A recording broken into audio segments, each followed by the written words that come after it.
This Supernanny episode has one of the harshest discipline methods I've ever seen, and I'm not even sure something like this would be allowed on TV today. Supernanny is a TV show where Jo Frost steps in and she helps families who are really struggling with their child's behaviour. These parents are often stressed out, overwhelmed, at their actual breaking point. I'm a somatic experiencing practitioner, so in my work I look at what's going on underneath the behaviour and have a look at what's going on in someone's nervous system. You've got 5 kids in this household, you've got mum and dad, and you've got grandma all living under one roof. And here we see the behaviour, we see the kicking, the screaming, the punching, the fighting. But what we're looking at today isn't just the child's behaviour, we're going to look at what's going on underneath the behaviour. There's no respect in this house. Do not hit me. No hit. So I just want to share an interesting observation in myself at this point. So as I'm recording and filming this, I'm starting to feel really hot, which is unusual for me. And heat can be a sign when we're activated. We're talking about harsh discipline. That has an impact on the nervous system, even when we're not in it.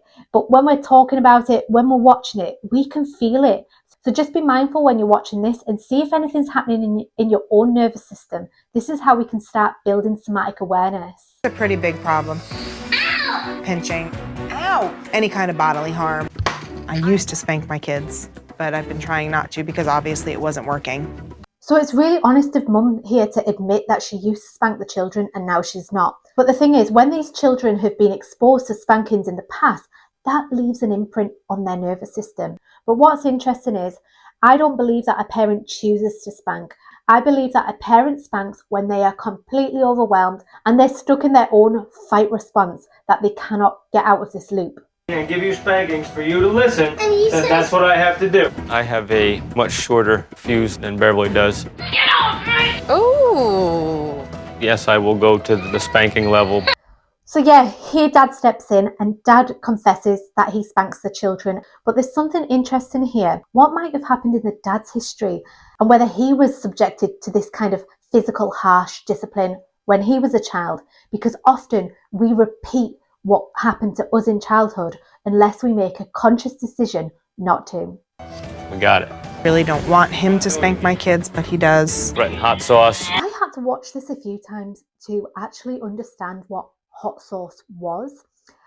I initially thought hot sauce was some sort of code word for getting spanked, when it's actually in its name, it's hot sauce. And this dad puts hot sauce on the children's tongue when they're naughty.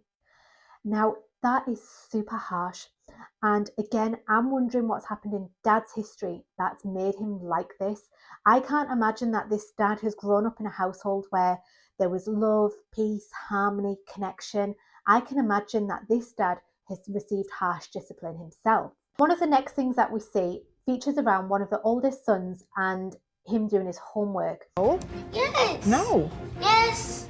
Fine, I'm done.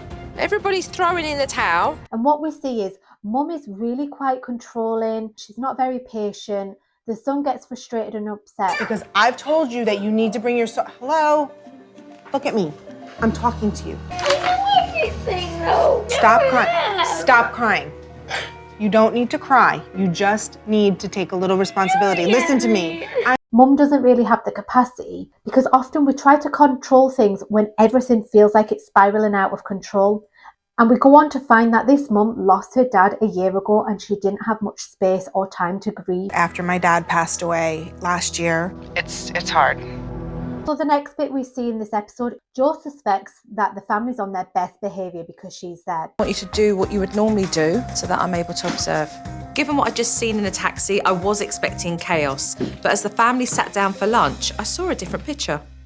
Can I try some of that, please?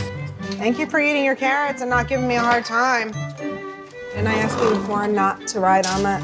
Oh, please. No, it'll break. I'm pretty impressed with how you're putting the game away. I didn't know really what was going on here. Everyone was acting so polite. So she gets an opportunity to take the children outside and to ask them what's going on. Thought I'd get from them what a normal day is like. We tackle each other a lot and that stuff. Mouthing off and spitting. So the children are sharing with Jo about mouthing off, spitting, bad behaviour. How does your mum discipline you?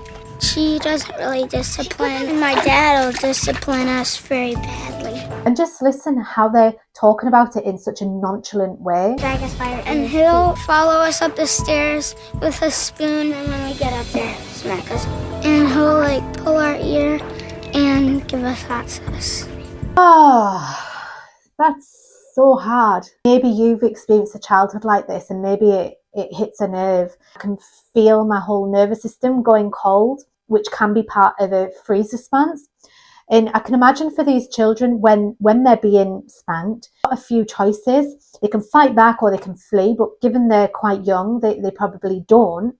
Or they can freeze, or they can make out like, this doesn't hurt me, I'm fine, and pretend that it doesn't hurt as a bit of a protection, because there's nothing that they can do. They're really helpless in this situation. Time out. I'm coming! Quit your screaming. Well, what comes next? Hot sauce. You want hot sauce? No. Okay, then. So there's a threat here, and he's being put on a timeout, and he's being threatened with hot sauce. This boy is so young, and he knows that he's going to get hot sauce in his mouth if he doesn't behave. This is really heartbreaking. I actually watched this episode with my two children who are 8 or 10. When they saw this child in a timeout, I asked them both, what do you think this little boy needs right now? And I kid you not, both of them said at the same time, help. And then one of them said, he needs space. And I said, well, he's getting space. He's getting space on the timeout. She said, yeah, but he's forced to be in that space, not a space that he chooses to be in. And I thought that was really smart for an 8-year-old.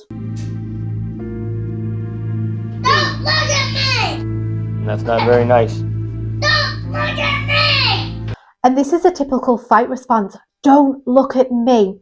So when someone's having a fight response, any sort of eye contact is too much. It's a real threat to someone's nervous system. What we're really seeing is a child who's overwhelmed, not a child who's simply refusing to cooperate. I probably held back a little bit where I normally wouldn't have.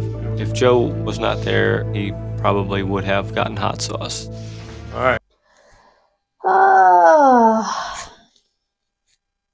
I'm so glad Joe Frost was here in this instance, because Dad's saying here that if she wasn't, this young boy would have got hot sauce. It's just heartbreaking. This is a parent who's got no ability to self-regulate at all, and that's what's missing for this child. This child really needs a supportive parent who can act as a safe anchor to lean into in moments of distress. But what we've got here is we've got a dad who's in a fight response, who then puts the child in a fight response, and this is just a loop that keeps escalating in a family like this. So later on in the episode, we see Supernanny take Mum aside. Hey, it's been a tough year, hasn't it? Yeah. I've had experience myself with losing a parent. It's a loss that totally has you feeling overwhelmed and out of control. I don't know, I just feel like my whole life is spiraling out of control. Not my whole life, but my family. And it's really sad, this part, because Mum talks about losing her father last year and shares about how after the funeral she had to fly straight home and she was straight back into parenting her 5 kids. And this is really difficult that this mum didn't have time to grieve. The day after his funeral, we left. Life went on.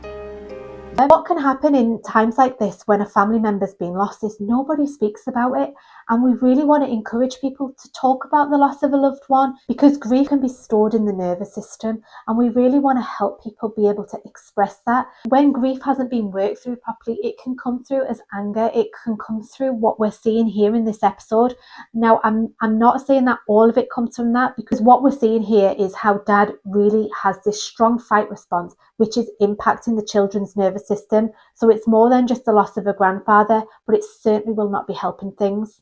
In my work as a somatic experiencing practitioner, often what we're looking at helping a parent or an adult with is completing something that wasn't able to complete in the past. So here it would be looking at helping Mum find some time and space to actually grieve the loss of her father. And we go on to see something really lovely at the end that Joe Frost puts in place for this mum and her family. In this next bit, this is the parent meeting where Supernanny directly challenges the use of corporal punishment.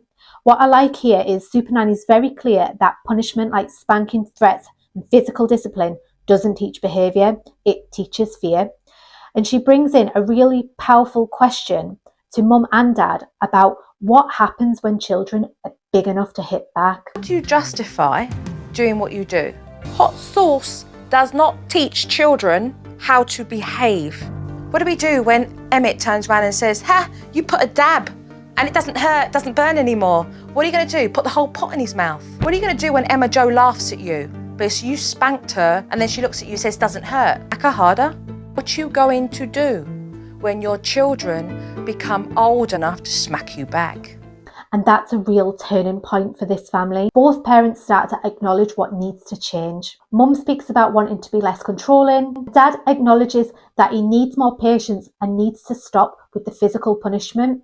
And it's really great from a head level to be able to say that and think like that. But from a nervous system level, it's not that easy. That is in the body, that fight response, and that needs to be worked through. We cannot cognitively override that by saying, tomorrow I'm not going to spank. We need support for our own nervous system, and I'm guessing that this dad has got a lot of fight energy from his own history that hasn't been mobilized, and he needs help with his own anger so he doesn't get to this place where it spills out onto his children. After Supernanny's had this chat with Mum about the loss of her dad and how life can feel really overwhelming, and Mum shares that she feels like life is spiralling out of control, Jo Frost brings something really beautiful for the family to help them remember their grandfather. Before I leave, I have one last tool for this family. It's been incredibly difficult for them to heal from losing Grandpa. This tool will allow them to actually start talking about the good times. This treasure chest is a very important one. We are going to fill this treasure chest with special things that remind us of Grandpa. This isn't a story about bad behaviour, it's a story about a system in grief, in overwhelm and in survival, where harsh discipline is actually a response to dysregulation, not a solution for it. And the shift begins when everyone starts to see what's needed and it isn't control. This is the moment of integration, finally giving space to something that hasn't been spoken about in this family. So what this episode really shows us is that when children are acting out, it's rarely about defiance. It's about a nervous system that doesn't feel safe. And when adults shift from control to regulation, everything in the system starts to change. And what we're really witnessing in this episode is a family in survival mode. And underneath the shouting, the punishment, the control, is a deep need for safety, space and co-regulation, and that's where healing actually begins.